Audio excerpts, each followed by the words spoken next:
All right, welcome back to Tangible Talks podcast. We're excited to get into this episode. We were briefly talking before we started recording that we both couldn't sleep because we were excited about this next episode. So we've got a lot of really good things to talk about with learning about Exodus 1 through 5. So yeah, I don't know how many times I can say excited in one sentence, but here we go. I'm excited. What about you? I'm excited too, so I can add that to the sentence as well. I love Exodus, and I learned so much in Exodus, and I keep going back to Exodus. So maybe God's trying to tell me something in this entire process. Of course, He is. I definitely think Exodus is a really nice place to start because it's a narrative story, right? Yes. Very much story-based, and it's a little easier to digest than some of the other types of stories that are in the Bible. At least that's the case for me. You mean like Leviticus or Yes, Deuteronomy? I do not like Okay. Leviticus. Yeah, when you start reading the Bible through in the year Genesis, it works really good. Exodus gets good.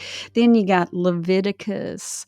But we're Yes. not there today. We're in Exodus, and isn't that a lovely place to be? It is, Yeah. and we're really focusing on Exodus 1 through 5, and we titled this In Your Hand, and we'll kind of get into that later. But to me, these passages, we're talking about a series on change, and we briefly mentioned that last week. But to me, these passages really set up preparing for a change. Yes, I agree with that. And how that change comes about and the reaction of the people who are basically confronted with God. Yes. And how are they going to handle that? Yes. So, something we all encounter, something that every one of us is going to encounter is a confrontation, an encounter, an interview with God. And He's going to come at us, He's going to approach us in such a way because He knows us so well, He created us, that we can't go, I don't know, was that God or not? You're going to know. And Moses definitely knew. So Exodus gets us ready to meet Moses and to see how God wants to deal with not just Moses, but all of the children of Israel, what that looks like and why it's important. Yeah.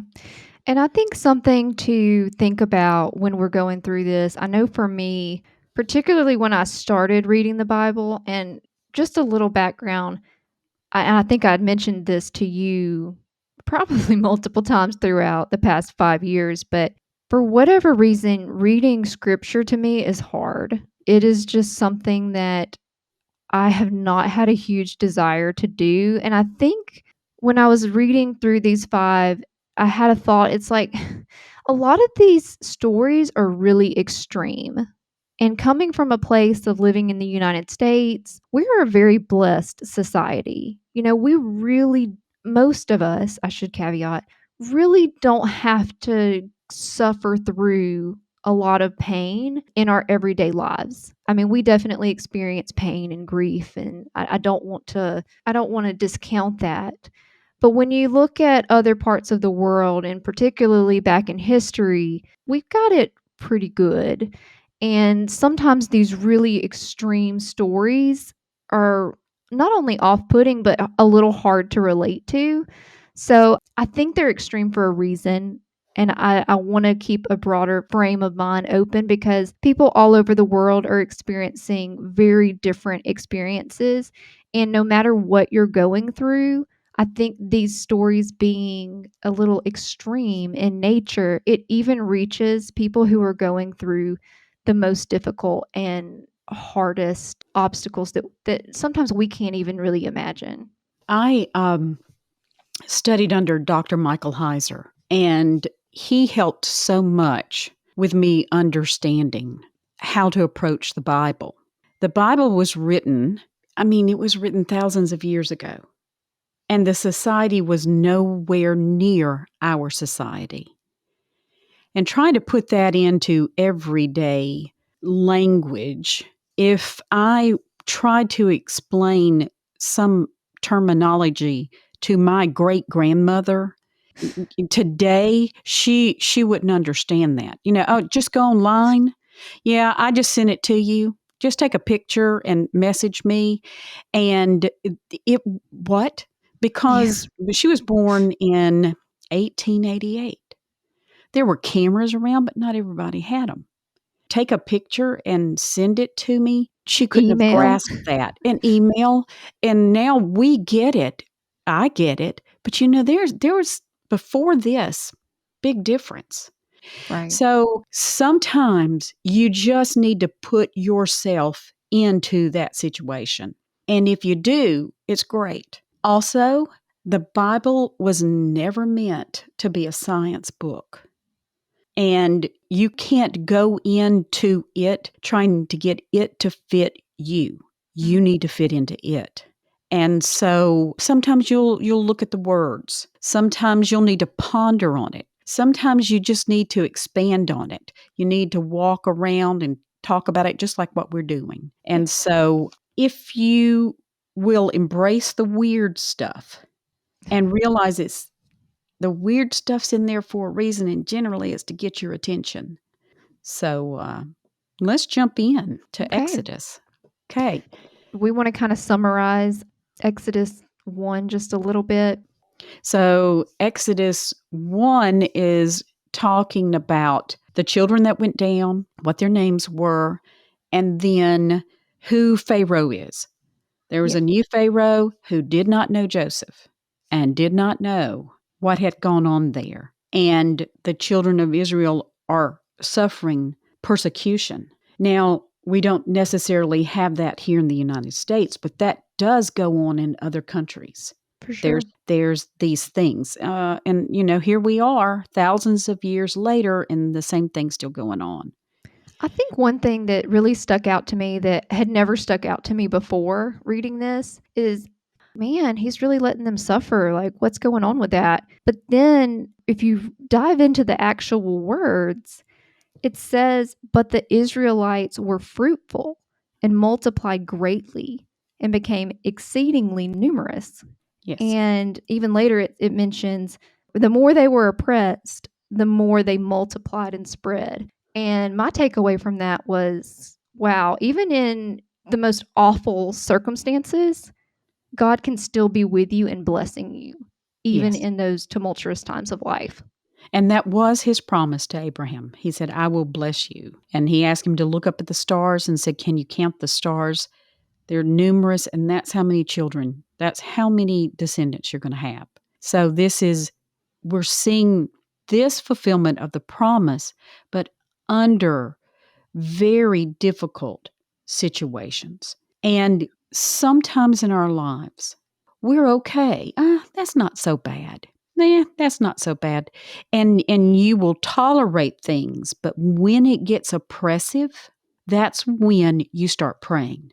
Mhm. That's when you go, God, I need your help. God, I need you to deliver me from this situation. Yeah. And that is exactly what's going on with the Yeah, sometimes Israelites. you have to be brought to your knees to act or to get ready to change because like you said, if things are comfortable, maybe they're not great, but you're okay, then you're just willing to stay in the mediocrity of it all. And God doesn't want mediocrity for you. No, He does not want that for your he life. does not So, want that. He has more for you. And not only just for you, but the more in your life is going to touch other people's lives. yeah. And so there's going to come a shaking. And this is definitely what's going on down in Yeah. Egypt. And Um, really, because he was blessing them and they were fruitful and multiplied, that's really what got Pharaoh so distressed. Like out of his jealousy and fear that they would overcome him, yes. And so, that's really why he made the decisions that he made to treat them so poorly, unfortunately. well, and a lot of insecurity, a lot of Mhm. jealousy. We can go back and look at all these things, but notice he wanted the sons thrown into the Nile and not the daughters. Yeah. So there was an understanding, Maybe he didn't voice it, maybe he didn't write it down, but the deliverer was going to be male, and it was really close to time for him to show up. Mm. And so that began, and even Herod did this when Jesus, there's a correlation there where he went looking, where's the deliverer? And then he had the children killed that were 2 years and under. Mm. So this is what's going on, taking the children and throwing them in the Nile. And perhaps at another time we can talk about the symbolism in that and what the Nile represents, et cetera, et cetera. Oh, yeah. During this time when they were oppressed and they were crying out to God, I imagine because of the time lapse that had happened, there were probably moments where they felt like God wasn't listening. And so something that I wanted to ask you, like, while I was reading this is, well, have you ever felt that there was a moment or a time in your life where God wasn't listening? Well, um, yes, of course. Yes, of course. And, but then there's the explanation. At the times that I felt this was when I was smaller and there was chaos in the house, or when I was experiencing a low time in my life and I would pray and it didn't look like anything happened. So I computed that to God's not listening. Mm. But in those times when I didn't think he was listening to me, I discovered his character, just like you know who your friends are. But Right. when I say I was younger, I was younger in the point, when you have children and they want something. Oh, can I have this? Can I have this? Can I have this? And you give it to them, it pacifies them for a while. For like a But second. if you don't give it to them, they compute it to, you don't love me. Mm. You're not listening to me, because that's the mindset of someone young and inexperienced. And so when I was young, a child, but also in my beginning stages of following God, I really thought he wasn't listening because my behavior was, hey, I need this, give it to me. Hey, I need this, give it to me. The thing is, God always has a greater purpose for us. He's always concerned about our best, not our comfort in the current situations, not just that moment. He's concerned about the future, He's concerned about eternity. And if you're not comfortable right now and it does something really good for you, then that's going to be okay with God. So there have been times I thought he was not listening to me. But now that I'm older, I know that he was. And not only was he listening, he wanted me to be the best I could be. So, does that answer your question? It definitely. And I'll have to say that when I was thinking of this and wondering what you would say, I was contemplating it in my life too, and I have to tell you, I feel extremely guilty because really my answer is a little different than yours. I feel like it wasn't so much he wasn't listening, but I wasn't asking. Huh.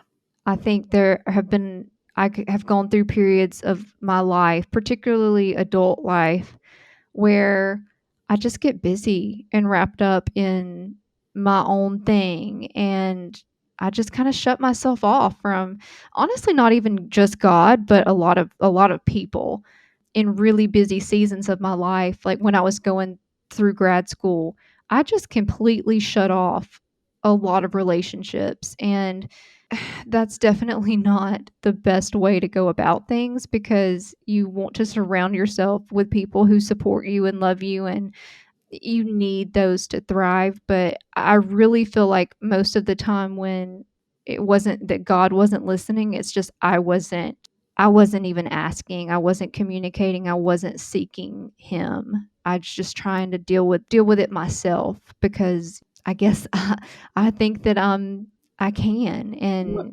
and there are times where you can't and you don't need to. Like that's not what he wants for you. well, And again, I think that that's a maturity level. When Katie, my daughter, was little, her motto was, I can do it myself. She always wanted to do it herself. And I mean, have you seen children? They're just a couple of months old and they want to feed themselves. The disaster that takes place. I think God lets us go through that because at some point we're going to go, maybe I can't do Yeah. this by myself. And He created us to be in community. He Yeah. created us to rely on each other, to be in a loving, kind relationship with people. Yep. Which is probably why he created us in the first place. Yes. You wouldn't do that if you didn't want to have those relationships. So that's I've never really thought about that, but that's kind of interesting. And I was going to say, and that's what prayer is. You know, when you pray and you talk with God, God already knows. He knows everything, but He really enjoys listening to you talk to Him. And then His reply, it's a conversation, and He enjoys that. He is not upset or put off if you have doubts on things. He really wants to enlighten you. Mhm. And so that again, I think, is another part of community, another part of us coming together. Where you and I are talking to each other now, but that's basically what He also wants me to do with Him, but not just me and Him. Everybody, He enjoys that. Yeah. Um, I'm going to say this little story because there'll be times I'll read scripture and I go, I don't know what that means. I'll even put a question mark by it and date it. And I'll say, what? I don't get that. And so I'll be trucking along. And one day I was at work and I was in the ladies' room and I was washing my hands. And when I washed my hands, I went, that's what that means. It just, all of a sudden, I knew. And I just had this picture in my head that in heaven, God is up there and He goes, shh, everybody be quiet. Rita's about to get it. And so and then I go, ah, and then I'll just point my finger up and I'll go, you're so funny. Now I get it. So I think sometimes He's just like, she's going to get it. Oh, today she's going to get it.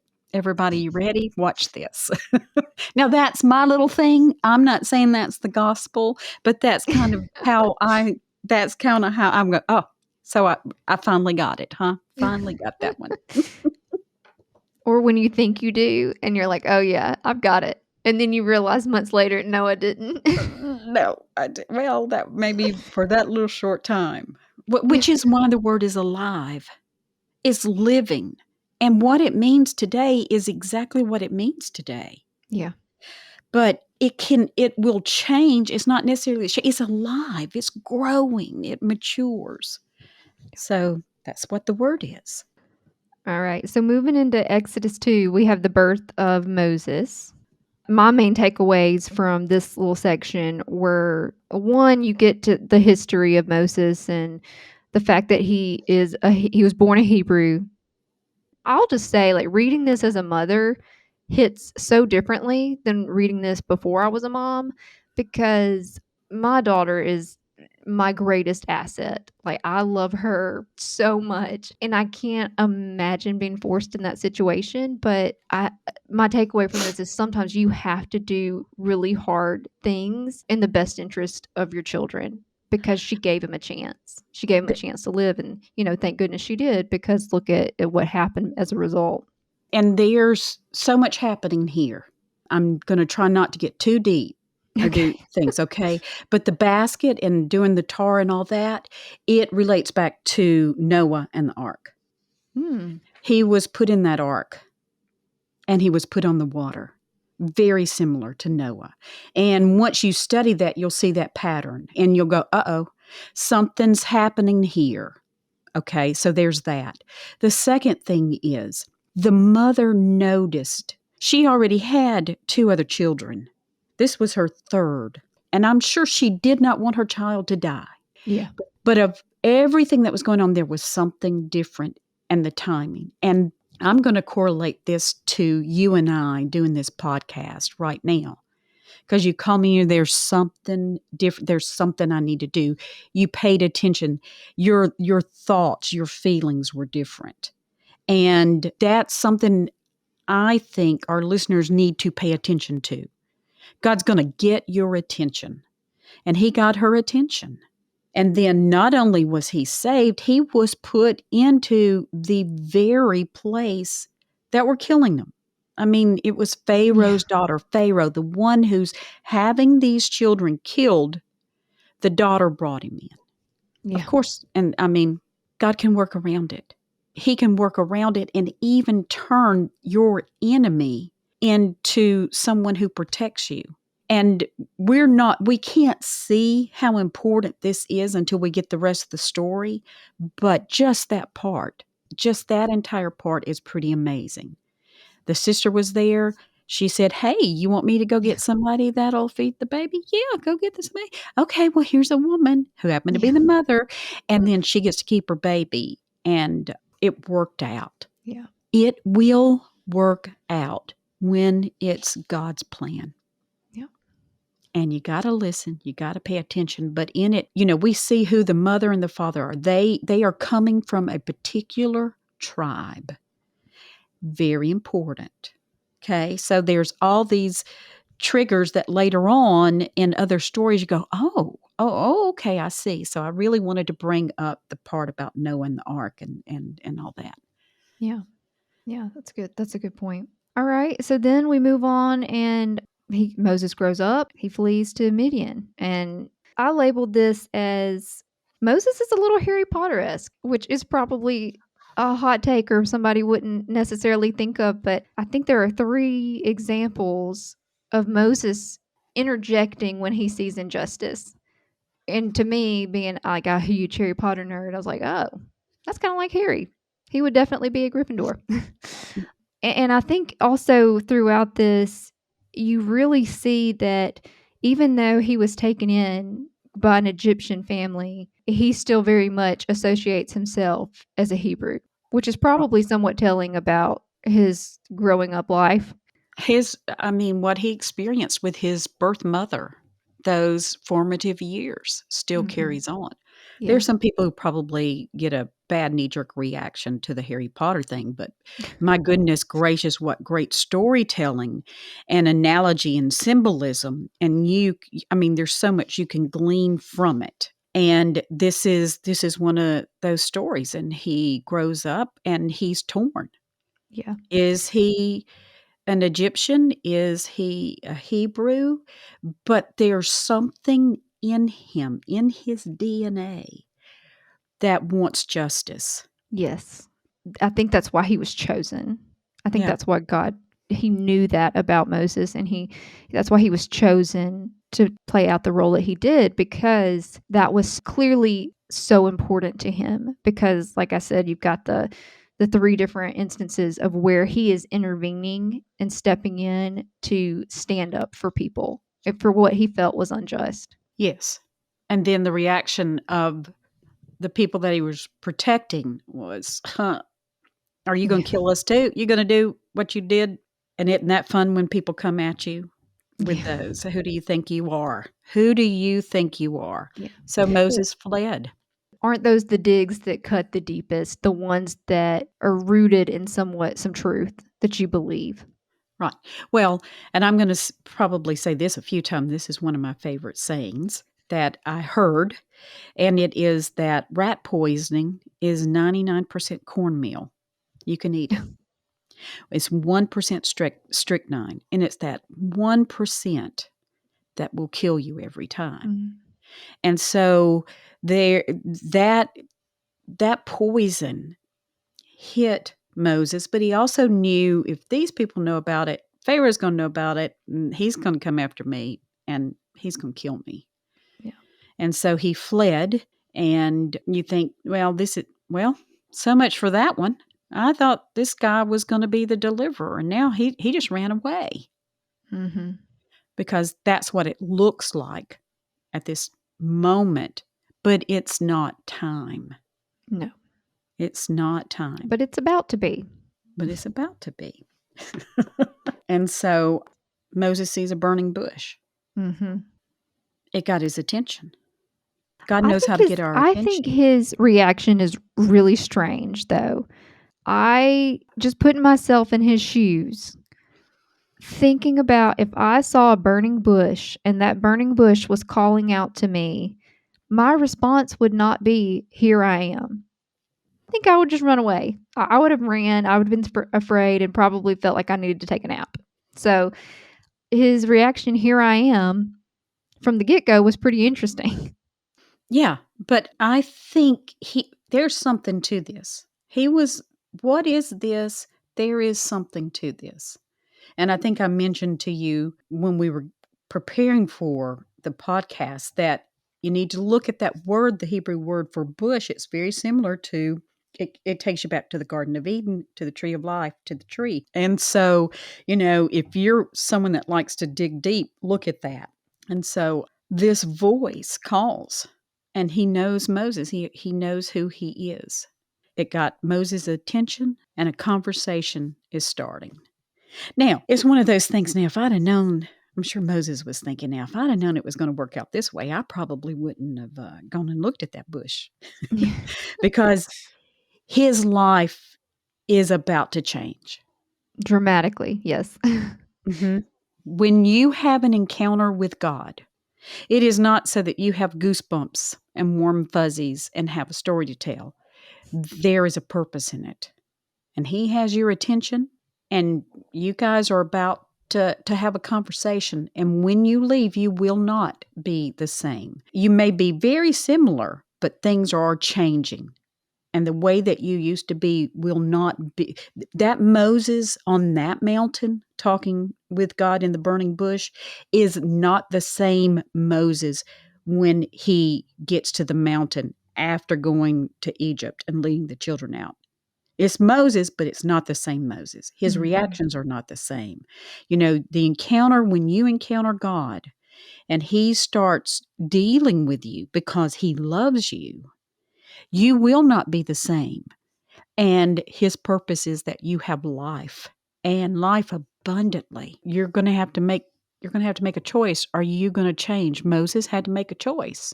Is he going to do this? Now he tried to back out of it, as we will see. He definitely tried to back out of it.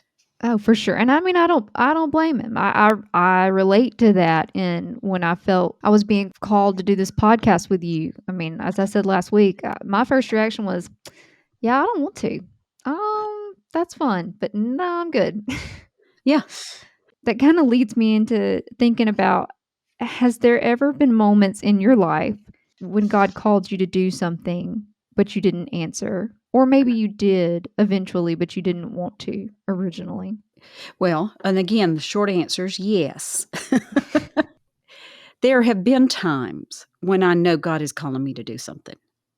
And I can remember one particular time when I can tell you exactly where I was. I was driving home and I had stopped in front of the Alabama Power building. And I said out loud, I said, "Now, God, I don't want to do this. And I'm going to not do this right now. But you and I both know that you're going to give me a little time and I'm going to come around and I'm going to say yes. So can you just let me, flounder out here for a little while?" And now the thing is, I can't tell you what he asked me to do. I can just tell you what my response was. And so there are times when I go, I really don't want to do this. Mhm. And generally, it's because there's an area in my life that there's a stronghold. There's something in it. I don't want to forgive somebody. I really actually like mulling over what they said to me and did to me. And can you just let me hang on to it for a little longer? Like a dog with a bone. But I come around because, I mean, if you really think about it, this is God, created the universe, asking me to do something. Is it really wise to say no? Yeah. But me being me, I'm like, can you just give me a moment? Can Yeah. you give me a little bit? I think that we were talking maybe on Tuesday, and you said, "Hey, do you want to record on Thursday?" And I said, ooh, you're going to have to give me a minute. You're gonna, ooh. And I will even shake my hands and go, "Oh, I don't know about this." But I'll come around. I really will come around. And I'm glad that God loves me and accepts that. And I think he probably starts in a little in advance saying, she's going to need about 2 weeks on this. So I'm going to go 2 weeks out and then she'll be ready when it's time. That's, again, my thinking. So, yes, there have been moments in my life when he's called and I didn't answer. But I do want to also say this, that there have been times when I thought he was calling me Mhm. and I missed it. And there have been times I would do that. I would do something and then in the process of it go, ooh, I don't think this is God. And Yeah. then I would get confused. Well, how do I know if it's God? How do I not know if it was God? And then you do this vicious mind game. Is it God? Is it not? I missed it before. Am I missing it again? And then, I mean, I would get to where I'd have difficulty sleeping over this. So I cried out to God and I said, I don't know what I'm supposed to do. And he said, Rita, it's my job to speak to you so that you understand me. And I Mm. know you and I made you and I know how to talk with you. Yeah. Your job is to listen. And so I realized that if I was saying, "Oh God, I don't know if this is you," and I wasn't sure, if I wait long enough, he'll let me know again because Yeah. that's his job. I think I experienced something really similar to that when I was contemplating leaving teaching. So I taught high school level math for about 6 years. And when I started teaching, like when I started my teaching career, my first couple of years, I loved it. I look back on those years and they were some of the best career wise years of my life because the relationships that I made from those it was just so much fun to show up to work and so much laughter. And then time progressed and I moved around, and my last year of teaching was very different from my first year of teaching. And some of that is due to just, I think, some society changes that have happened in the last decade. And then I think others are due to more administrative red tape that had really took place, particularly in math. I wanted to teach math because 1, I loved math, but 2, there's so much problem solving, and that is so beneficial in Mm, preparing people for life. I mean, if you can work with numbers and you can solve complex problems, that's really gonna help you out later on in life. Education seems to be trending so far away from the impetus being on preparing students for the world and fostering relationships, really the betterment of the student. And it turned into this, well, what's their test score and what's their growth percentage? Because that's all that really matters. And oh, yeah. I noticed my last year of teaching, I was coming home so discouraged and just spent, emotionally, exhaustingly spent. There wasn't any joy, and I don't wanna say that it was all bad because there were still I had so many good students who I did have a good relationship with, and I knew that I was making a difference for a lot of students. I mean, that's why you go into teaching, is to have that impact. And so I felt a lot of guilt when I started to feel like this just isn't working out. It's not what's best for me. It's not what's best for my family. I can't come home and be what I need to be for them, and that's not fair. And so I really wrestled with, am I just being a sellout? Like, am I just looking for something that is selfish for myself, but it won't benefit others? Or am I just looking to make more money? Like, I really wrestled Mhm, with that and felt a tremendous amount of guilt because I knew that I was making a difference in my current career. And I just had to let that go and realize that while yes, I was making somewhat of a difference, that didn't mean that that's all that God had planned for me, and that He can call and lead you to do other things that also serve a great impact, even though maybe on paper it doesn't sound like it will. So I definitely felt that way. I was just in such conflict because I didn't know what God was telling me to do, and mm, felt like it was selfish of me. And eventually he showed me that no. And ultimately I know he wants what's best for me and my family, and that just was not it. Well, and that's trusting the unknown future to a known God. Yeah. And how much do you know of God that you can trust? And so this is perfect lead in. One, God knows how to get our attention. For Moses, it was a burning bush. God knows how to get your attention. He knows how to speak to you. And so if there's this thing that you can't escape, stop and say, okay, God, I'm listening. What's it going to hurt for you to say that? Mhm. Then there's the call. If this is God speaking to you, then the next thing that's going to happen is you're going to get the call. And that's Exodus 3, verse 10. I will send you to Pharaoh that you may bring my people out of Egypt. There was a plan, and that was the call. Then chapter 3, verse 11. The listener, Moses replies, and they have a conversation. So Exodus 11 and 12, Moses says, who am I that I should go to Pharaoh and bring the children of Israel out of Egypt? And God says, because it's a conversation, God didn't say, shut up, Moses, I'm talking. He didn't. He said, but I will be with you. But I'll be with you. You're not going alone. And this shall be the sign for you that I will send you when you have brought the people out of Egypt. You shall serve God on this mountain. Now, that's a real big old condensed version of what happened because it's about to be 40 years. Yeah. And God didn't give him, and then you'll do this, and then they'll do this, and then you'll have to do this, and then this will happen. He didn't.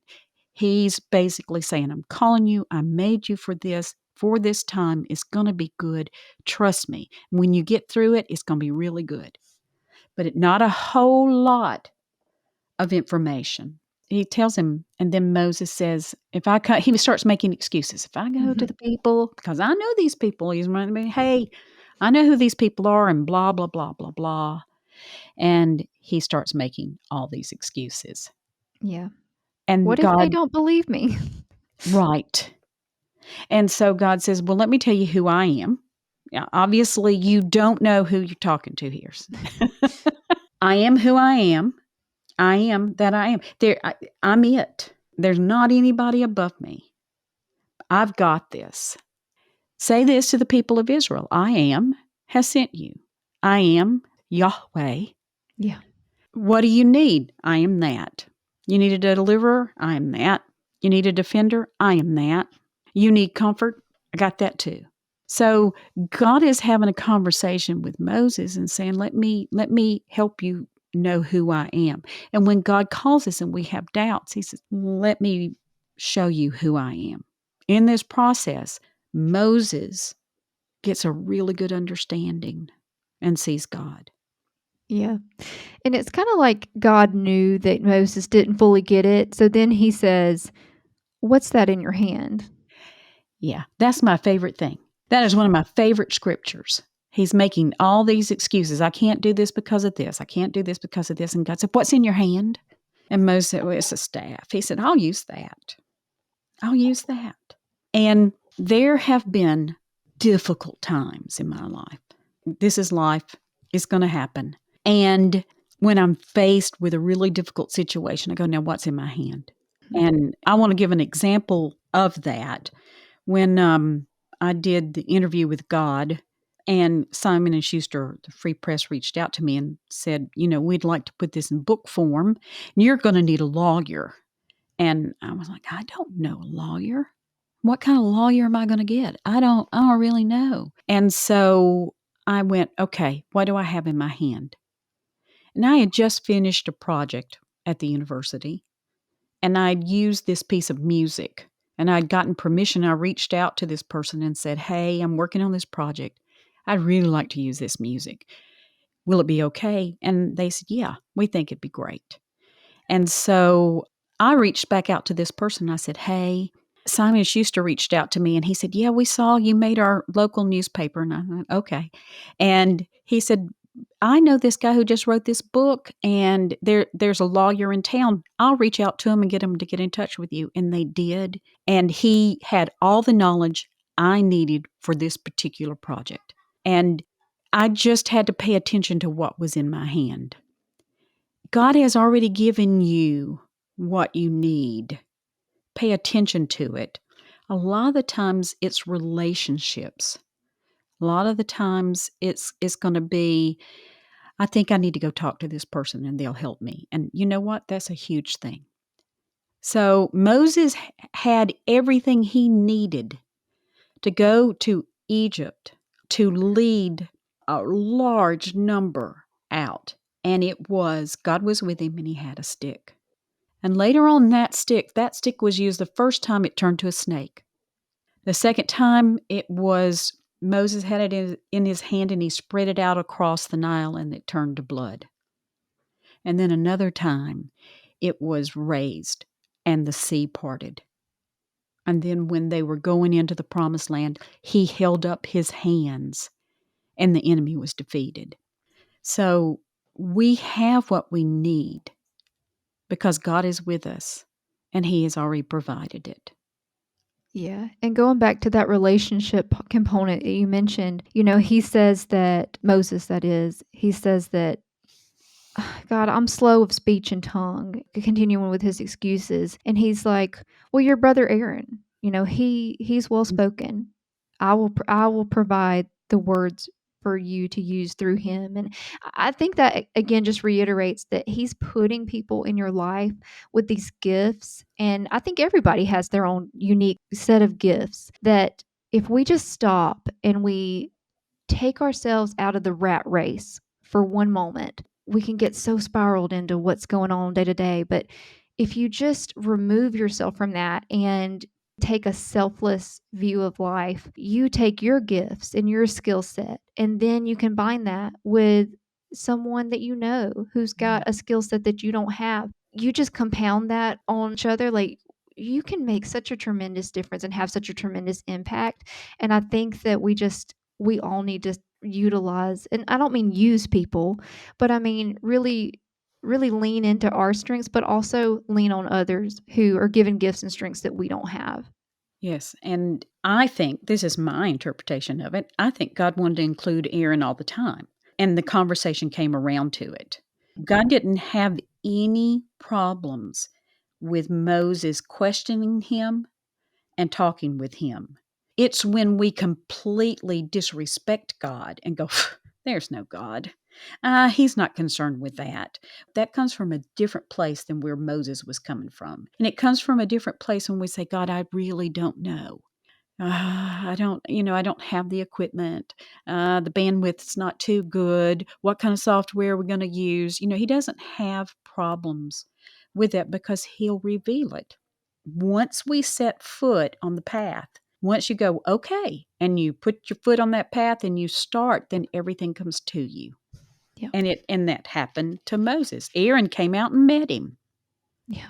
And we kind of know the rest of the story, but I really want to dive into Yeah. this. I really want to dive into the Egyptians' mindsets because I just recently started thinking about this, that they were the plagues. They were the 10 plagues, but they were pretty miraculous. They were 10 miracles. But how did you look at it? What was your viewpoint? And did the Egyptians have a chance to say, hold on here, I'm going to trust in God? Hey, we got this wrong. How the Egyptians reacted and how the Israelites reacted right before they were delivered from Egypt and start their journey into the desert. Well, I think this is a good place for us to leave off from today and to pick up with next time, which I'm excited to get a little deeper into this. Okay. Well, we're going to close in prayer. And like for everyone who's listening to join us in this prayer, God, thank you for your goodness. Thank you that you know how to get our attention. Lord, I ask for those that are wondering and searching for answers, looking for direction, that you will get their attention and they will know that God is speaking to them. and they will know that you are with them, just as you were with Moses, just as you are with those who believe in you. And Lord, I ask that you guide them, that you direct them, that you encourage them. And we thank you for your love, for your goodness, for your mercy, for your faithfulness that reaches to the heavens. How high is that faithfulness? You are faithful to us. You will not leave us. You will not call us to do something that we are not capable of doing with you. And I thank you for that, Lord. I thank you for loving me. I thank you for Jana. And thank you for this time and this opportunity. In the name of Jesus, I pray. Amen. Amen.